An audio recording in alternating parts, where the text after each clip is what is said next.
Welcome to Zoom In, Zoom Out, your global look on news from Taiwan. I'm Betty Chen.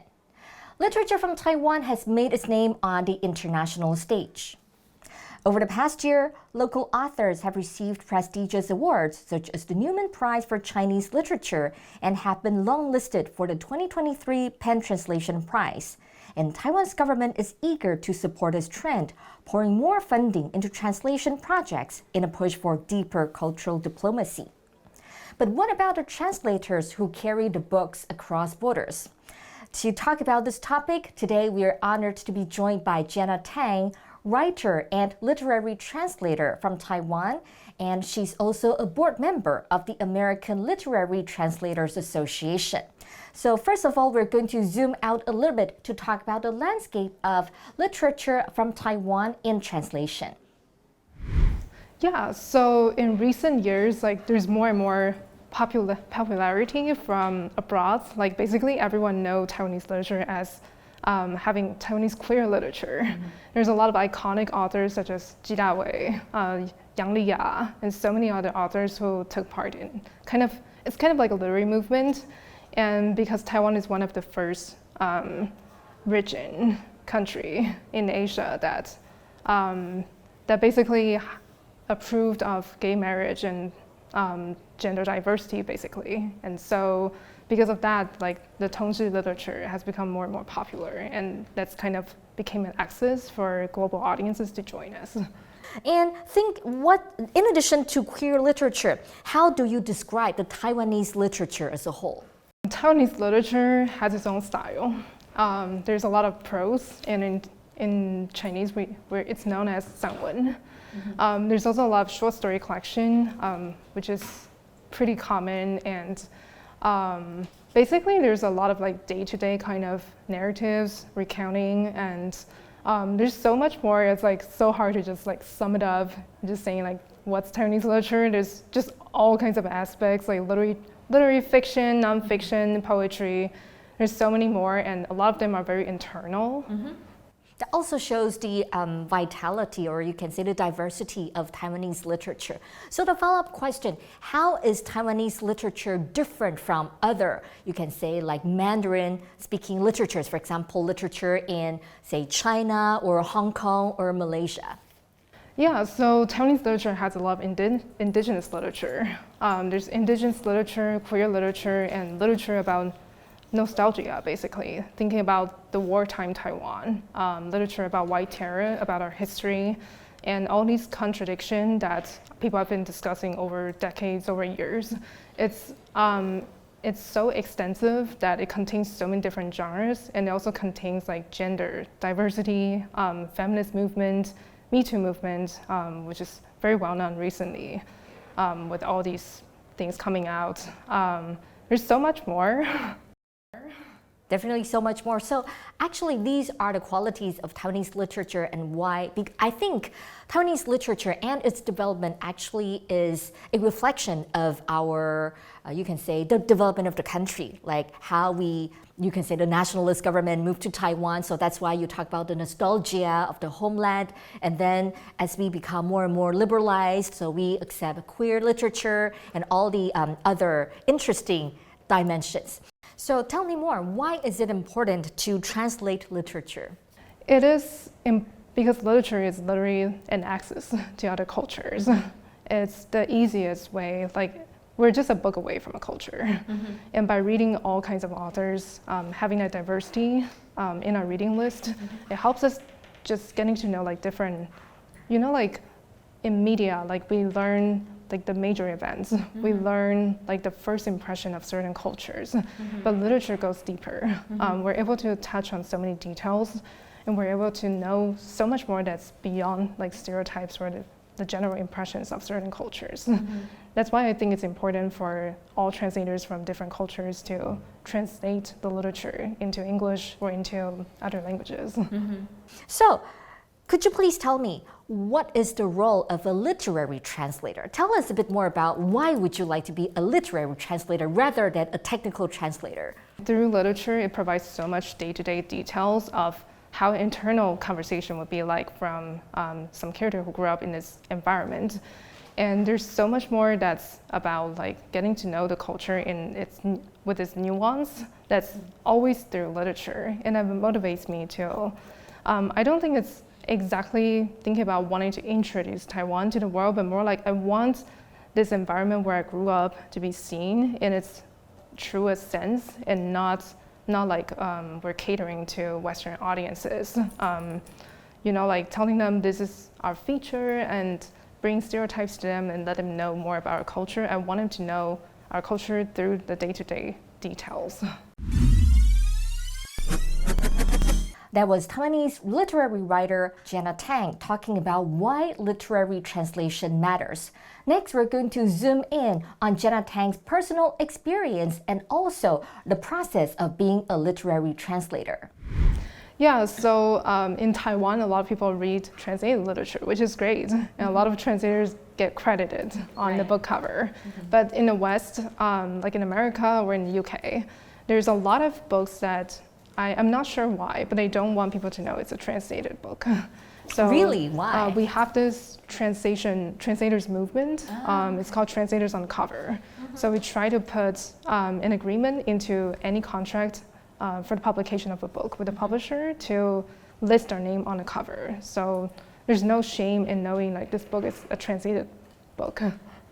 That's a very important movement, and definitely I think giving the translator the credit is really important because you've worked so hard, done a lot of research, and people think, well, now you can just use Google Translate, it's so easy, so there's a literary translator, it's just nothing, but no, it's just not like that, right? So talking about translation as a whole, now we have seen the rise of AI and machine translation. Can you use that for literary translation? That's a big controversy right now. Right. Basically, like the Authors Guild in America has been suing these tech companies for training AI through authors' works. And there's just a lot of controversy behind it. And I guess for translators, like we want it to go through our brain. And we want those nuances that we accumulate through experiences, living in different countries and so on, to be part of it, instead of just consulting AI or consulting Google Translate. I mean, it does have its referential value, but it only does so much. And sometimes communication, or you can say language, we have to, as a reader, to read between the lines. I don't know if AI can do that. Exactly. Right? Like they wouldn't know the subtext. They wouldn't know like the intentionality of the translators. Like sometimes we don't do word by word translation. We think about like how, like what is the tone, like what is the logic of this other language, and how would this other language interpret this situation? I really like the way how you describe your career as a translator. You said you've been a translator all your life. So growing up, maybe because of your background, your upbringing, you just want to bring the authentic voice of Taiwan to the world. And on top of that, you speak many different languages. So what does it make it feel to be a translator? Yeah, I think it's just I love languages. I always feel a deep connection with all kinds of languages I learn, like French, Spanish, and I tried to learn Russian, German when I was in college. It didn't work out for me. It's just juggling too many languages at the same time, and I have only one brain.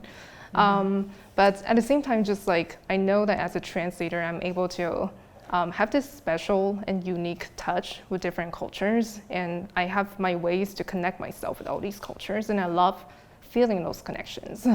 And just by living in an environment where I connect different languages and trying to talk about different cultural nuances, it's just one of the things I really love. And so I guess like just following this flow, I just find myself became a translator.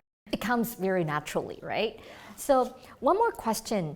I think that's also related to your background. Because you are multilingual, you're able to read these literary works directly in different languages.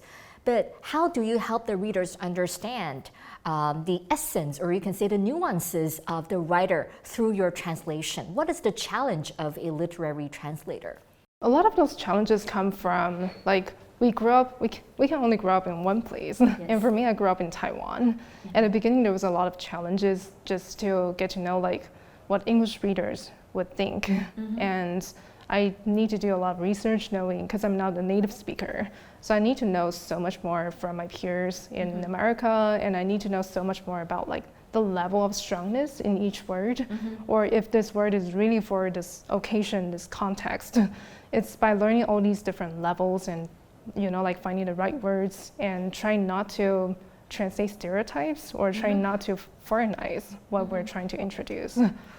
So sometimes translators are actually like rewrite, right? They're rewriting the content, but you're still trying to achieve equivalency, right? You want the readers to feel that even though they're reading the text in a different language, but they're still getting the same emotions and feelings, just like the way they read the original. Yeah, translators actually just we just say we translate. We actually hate other translators who edit and rewrite our work.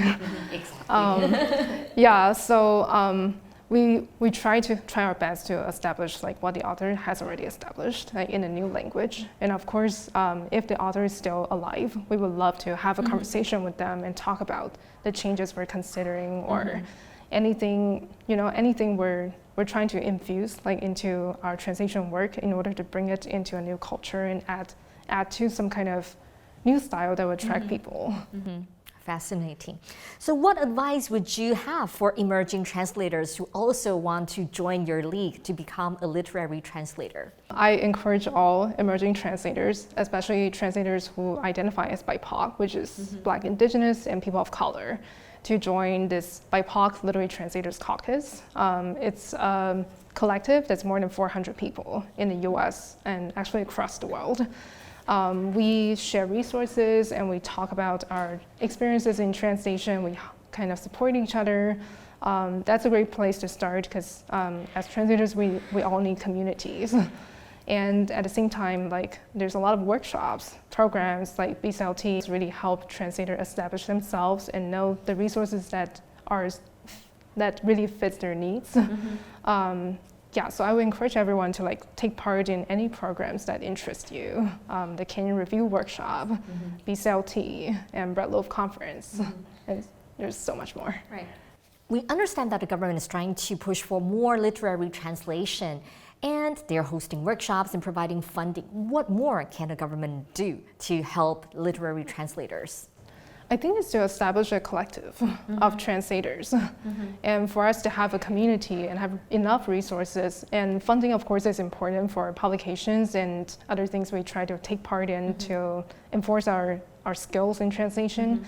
But of course, it would be so much more important to have this collective and be able to reach out whenever we need something.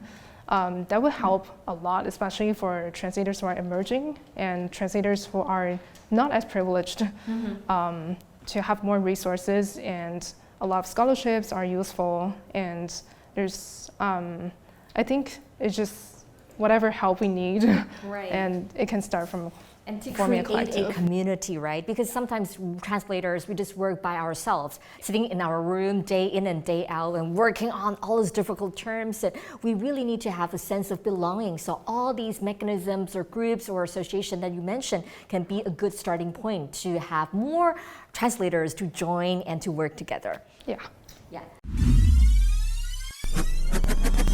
That was literary translator Jenna Tang talking about how literary translations can be better supported.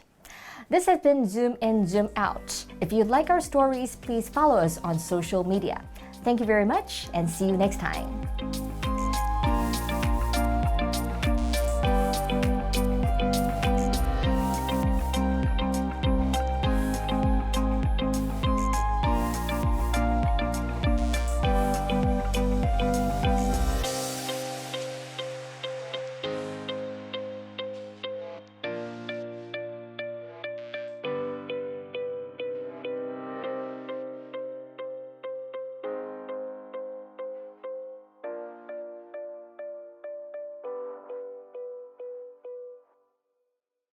I'm Leslie Liao in New York City, and this is TaiwanPlus News, a voice of freedom in Asia.